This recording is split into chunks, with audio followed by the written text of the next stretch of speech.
एक दिन एक गरीब एक सरदार जी के पास अपनी जमीन बेचने गया। बोला, सरदार जी मेरी 2 एकड़ जमीन आप रख लो। सरदार जी ने पूछा कि इसकी कीमत क्या लगाओगे?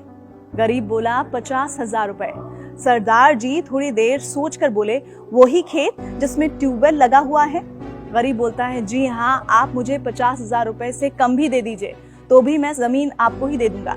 सरदार जी ने आंखें बंद की, 5 मिनट सोचकर बोले, नहीं, मैं उसकी कीमत 2 लाख रुपए दूंगा। गरीब बोला, पर मैं तो 50,000 मांग रहा हूँ, आप 2 लाख क्यों देना चाहते हैं? सरदार जी बोले, तुम जमीन क्यों बेच रहे हो? गरीब बोला, बेटी की शादी करनी है, इसीलिए मजबूरी में बेचना पड़ रहा है, पर आप 2 लाख क्यों दे रहे हैं? सरदार जी बोले, मुझे जमीन खरीदनी है, किसी की मजबूरी नहीं।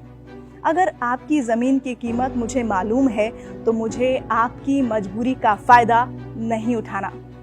मेरा भगवान इससे कभी खुश नहीं होगा। ऐसी जमीन या ऐसी कोई भी चीज जो किसी की मजबूरियों को देख के खरीदी जाती है, वो जिंदगी में कभी भी सुख नहीं देती।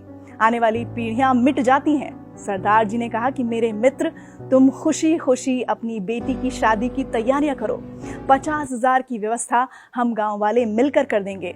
तेरी जमीन भी तेरी ही रहेगी। गरीब हाथ जोड़कर आंसू भरे हुई आंखों के साथ दुआएं देता हुआ चला गया। इस कहानी से हमें क्या शिक्षा मिलती है? दरअसल इस दुनिया में बहुत से ऐसे लोग हैं जो किसी इंसान की मजबूरी का फायदा उठाते हैं। किसी की मजबूरी का फायदा उठाना गलत ही नहीं बल्कि नैतिकता के विरोध में भी है। अगर कोई इंसान परेशान है, मजबूर है, तो हमें उसकी मजबूरी का लाभ उठाने के बजाय उस इंसान की मदद करनी चाहिए। याद रखिए, बुरा वक्त किसी पर भी आ सकता है।